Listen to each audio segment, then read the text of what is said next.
Hello and welcome to The Defender, Wisconsin's environmental podcast. I'm Amy Barrilleaux.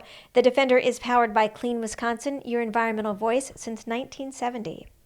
So Milwaukee is at the center of what the federal government calls an area of concern, a place where so much toxic water pollution and environmental degradation have happened over the course of more than a century that it needs special attention and funding to get cleaned up. The Milwaukee Estuary Area of Concern has been the focus of major cleanup and restoration efforts since 1987, but there's still a long road ahead, and that leads to a big question. How do you confront and begin to heal the harms of legacy pollution, of decades of injustice that's still happening? Well, it can start with art, with creativity, with channeling the mixture of emotions, the joy and the pain that comes with working toward change. On this episode, I sit down with the co-executive director of True Skool in Milwaukee to learn about the connection between art, expression, and our environment. That's right now on The Defender.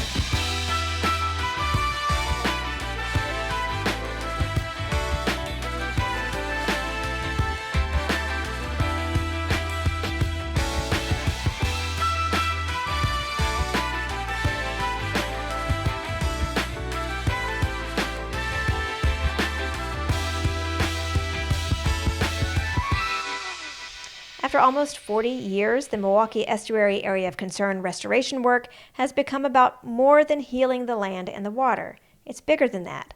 Through the project's Community Advisory Committee, there's a focus on healing communities, on ensuring the people living in the area are connected to the work and have a voice. My guest is Shalina S.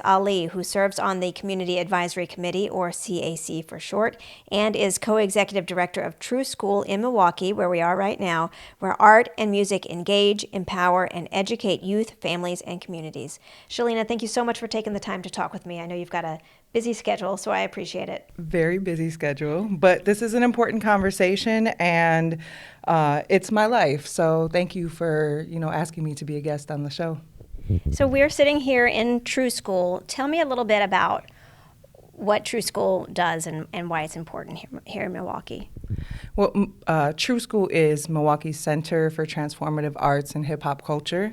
And because it is hip hop culture and it's really about youth engagement, it's about developing artists as problem solvers, it's about honoring a rich history of young people through creativity, arts, and having something to say about their own lived experiences.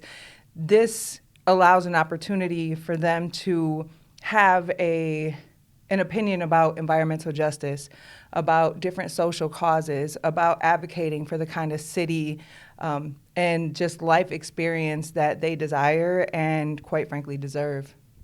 So when we walked into the main space a little while ago, we were surrounded by art. How does it make you feel to walk in here every day and kind of see the creativity as it happens? I'm lucky. I'm lucky in a few ways. I have been, first of all, raised in Milwaukee, being a part of a family that has, understood what it means to rise above the kind of barriers that can exist growing up in Milwaukee, especially for young people of color and for having family.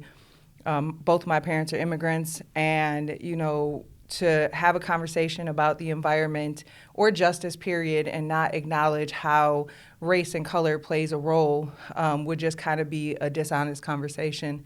So to come from that and have such a vast experience in the nonprofit world, and then be able to have the opportunity to take all that I've learned through my lived experiences, through my young lived experiences, through my adult lived experiences, and have a place like True Skool where I could create an environment for young people that is conducive to their well-being, to their belief in their own abilities. It's an honor. And I don't do it by myself. I have a co-director, Fidel Verdine. We have an entire team that really is committed to this mission, but they're committed to this mission because this is the culture that we grew up in, and this is a culture that we are also ensuring that is able to be passed on to the next generation. So when you talk about the art, it's beautiful because it's not just art for me. I know who made every piece. I know what young person created what at what time, what was happening in their lives at that time, who was the lead artist that was working with the young people, what were the unique things that True Skool was doing that the young people were involved in. And a lot of times we're still connected to those alumni now, as you saw when you came in. So, it's pretty special because, the way that you have like pictures of family members on your walls at home, this is kind of what happens this is the feeling I get about my True Skool family here.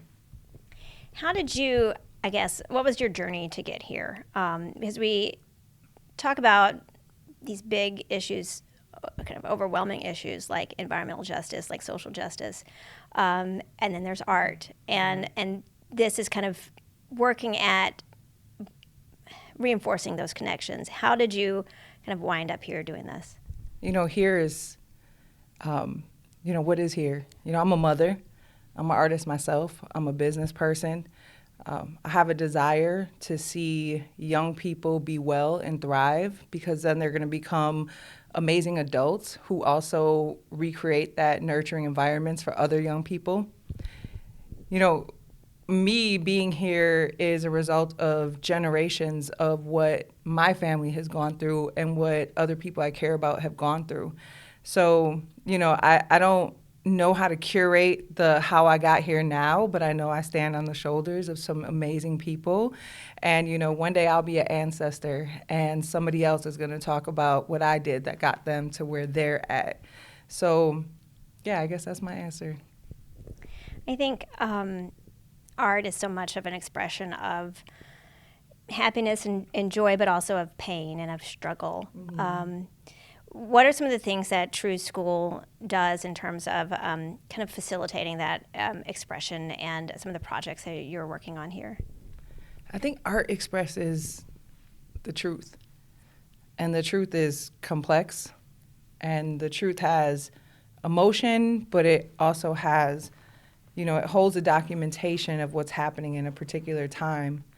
So really what we're doing in the culture of hip hop, knowledge is the most important element. So whether a young person is creating a poem, a song, a visual art piece, a breakdancing routine, whatever creative thing that they're doing, including like product development. So that could be like clothing design, that could be marketing plans, because we work with a lot of different partners throughout the city who also lend information and also extract creativity with that information that supports their mission as well. So it begins with the knowledge. We have to have conversations, and then our young people are going to take what they understand from those conversations, and they're going to create art that has a messaging in it. So, at that point now, the artists are the griots, they're the storytellers, and they're capturing history in a particular way. So, yeah, art has a huge role in so many things. Like when we look at history books or, I've seen in different presentations, say around like the area of concern projects, which is, environmental projects to somewhat either remove toxins, restore spaces. There's a long list of what each AOC project is intended for. But you look at pictures from way back in the day, that's art. It's like one of those things where you're like, you don't even understand the value of the art in real time until you like kind of take a glimpse back to look at how art has informed us about another time. And so, I think like so many things are happening, especially in the environmental sector. Like there's the policy aspect, there's the community engagement, there's the activism, there's the actual restoration of different sites. And because of that, there's also a lot of history that is coming to surface that kind of like how people want to figure out how to cap and suppress the toxins and the contaminated soil. There is sometimes an attempt to bypass telling the story of how we got here. And the art doesn't allow us to bypass the story. So the art is so critical because without those photos, without the poems, without the songs, we really don't know what happened. It's just like it happens, and then it's a piece of history that is gone. So I look at art as a responsible time capsule, and we need as many different people participating in creating that time capsule as possible if it is going to be a holistic and truthful story. So you mentioned the AOC, the area of concern. It's a lot of money coming in to clean up the Milwaukee estuary, decades and decades of legacy pollution. And you're a part of that on the CAC. What is the kind of work that you do to try to get community members engaged and have a voice in this process? The CAC, I think one of my favorite things we've done, and I'm just going to jump right to the grants. So we created small grants so that we can engage different community organizations around the city who are already engaging residents, youth, elders, but people who are really kind of disconnected from systems, to make sure that they're aware of what is happening around the AOC, so that they can also understand that there are certain places that are going to look completely different, and in the process it's going to be loud and it's going to be ugly and they're going to look like construction sites. And people are, they care about their homes, the home that they live in, the homes that surround them, the places that they play, where they walk their dogs, parks that their children have grown up playing at. So we have to have conversations with these people who interact with these environments so that they can understand what is happening to their environment. And if they understand where it's at now and why these developments are happening, and then if they have a chance to participate in, okay, so how does the outcome of this become repurposeful for you? Like, what do you want? Do you want a park back here? Well, we get to redesign that at this point. Are there walking paths? And so it's a mixture of the responsibility of letting people heal, like we're healing the earth and the land, let the people heal in that process as well. And that is through that knowledge and understanding. There's a process of allowing people to participate in looking forward to the future through that design process. But I think there's some humility in being honest about the past and how we got here as well. So that's what we're doing. The mini grants allows us to make sure that there's some money going into smaller organizations that are doing critical work on the ground to engage particular communities. And then the other part of that is ensuring that when they have responses to it, when they have concerns, when they have questions, or they have really great ideas, that we're making sure that that information goes back to systems who don't have the capacity to do the work that we're doing. So we're like a critical middleman. So that's one. Some of the outcomes from those mini grants, for instance, True School was one of them. We have a mural on 5th and Locust, which is a super grassroots peace park and garden. It was formerly kind of like a unofficial dumping site that nobody was doing anything about, and residents and grassroots leaders took a stand, got the debris and the garbage removed from there, and repurposed it into a beautiful place that is now growing food that is free for residents. And we do community service days, and so those become teachable days for the community and other youth organizations. And we put in a brand new, beautiful mural that really captured more of a spiritual essence around environmental justice. And we held a few community meetings with the youth to inform that design. And then we did a really big, beautiful unveiling and work day. So that's just one example.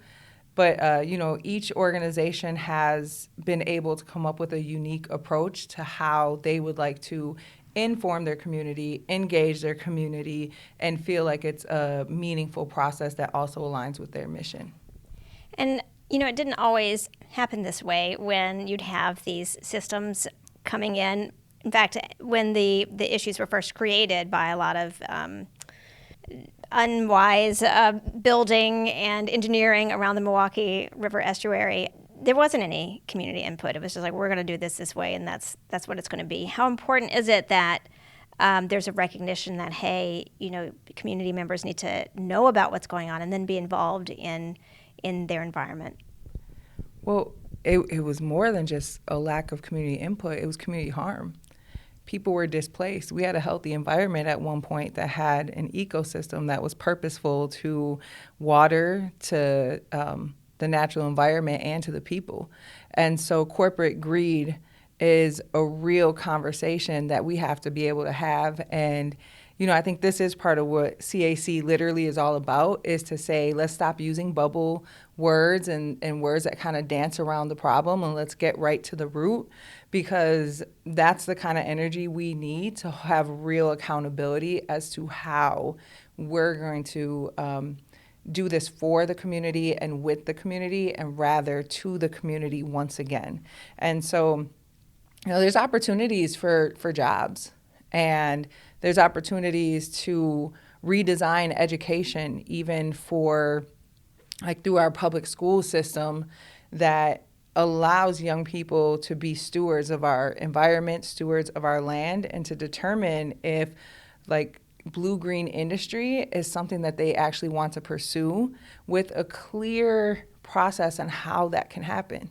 We have different programs like WRTP, Big Step. We have the Environmental Youth Collaborative that it's like 13 organizations that have youth paid internships every summer with diverse environmental jobs for young people, to get them excited about the possibilities of what their leadership could look like in Milwaukee. And then we have to talk about the diverse entry points to what this potential for a workforce is, because that's also on a policy level, that's procurement, sometimes that's hands in the dirt, sometimes that's art and beautification, that's architecture, that's urban design, that's how we plan our cities, then we get into housing, then we get into health. It's really expansive. I really think through all the work that I've done that environmentalism is in the center. It's at the root of every injustice that any of us experience. And so when you look at that then from a racial justice lens, then we really start addressing those issues that are happening behind corporate doors in a way where nobody is left out of restoring harm that has happened, legacy, and that's happening today. Like, yeah, there's legacy toxins in the soil, but there's still bad practices happening today. There's laws that are not protecting us. There are people who are benefiting from inhumane practices that have a negative impact on the environment, that then in so many intersectional ways have a direct negative impact on our health and lived experience. So you've talked about a lot of things, which is great. No, a lot of things that are happening, a lot of things that need to happen, so much that has happened in the past and is happening right now that are huge barriers. Do you ever feel, overwhelmed, facing both the good things that you're working on and then all of the harm that you're working to push against? I don't feel That's overwhelmed. great. I don't. And you know what? If I am overwhelmed, then I'm going to pass on that energy, and that's not what I want to do. What I want to do is have a really great balance between accountability when accountability is needed, and then I want to inspire people to understand how they can participate in solutions. And it really begins with a personal relationship with the environment. So we also do recreation with the young people, sandcastle building competitions at Bradford Beach. We, meditate outdoors. We talk about grounding and the way that these things are good for our physical and our spiritual well-being, which then has a direct result on our mental health. So we're also talking about being a full and well-balanced human first, and then having knowledge, and then doing some art, and then also like not being afraid to advocate, because now you're informed from so many different perspectives, so and I think that is an important piece that we all need to be looking at. Like, how do we begin to inspire people to determine how they participate in this movement of environmental justice? There's not one way. So I can't judge somebody else's part that they're playing. And especially as somebody who, when I said I'm a mother to my daughter. I'm also a mother in the community. So, the approach of working with the young people and even working with adults, because I'll tell you what, everything that is good for a young person is good for an adult. And I'll tell you, if you want to be a responsible person in the community, if you want to have a responsible voice in the media, think about what your approach to a young person would be and understand that there's something in there that the adults need to. And, it's not going to come from a place of judgment if you're really in this movement for the right reasons. It's going to come from a place of, what are we going to do? And so, one is punishment and the other one has movement. And that's what we're talking about here, right? A movement. So we have to act like we want something to move. And that has to, for me, is fueled by excitement for the possibilities. And also, not everything is on me. Now, I'm a part of a community. The CAC has multiple members. We have people in systems that we work with that we know wouldn't do anything different if we weren't applying pressure. But there are other people who are like, thank goodness you're here, because this feeds my soul and this is how I want to move within this system. Those people exist. And then on the other part of that, we are creating art, which feeds the soul. And then we're also, and I guess this part is, where it comes in with True Skool. If we're raising the next generation, then that's how we become bigger than ourselves, period. You mentioned helping people not be afraid to advocate. But it feels like there's starting to become this environment of fear, at least coming from the federal level. How do you navigate this moment when there's not a support coming from the federal level, and then it feels like maybe it's starting to erode throughout these systems that you're talking about? Yeah, so there is a group also in Milwaukee called the Milwaukee Environmental Justice Alliance. We're formerly known as the Milwaukee Environmental Justice Roundtable. And this is where I say the name of Brenda Coley, because she is such an important piece of the Milwaukee environmental justice movement, especially in Milwaukee, but her impact on the movement goes much further. But, I heard her say something to the effect of, because it won't be word for word, but the people on the ground, the community, have been advocating for environmental justice long before it became trendy and popular, long before the federal government got on board and got behind and put money into this movement.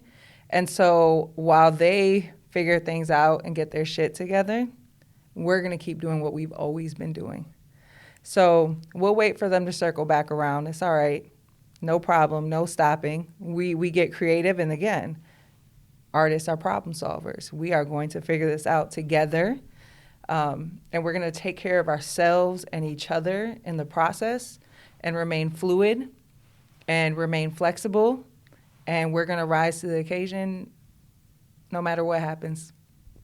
Well, thank you so much for taking the time to talk with me and for letting me come into this space with all this beautiful art. I really appreciate it.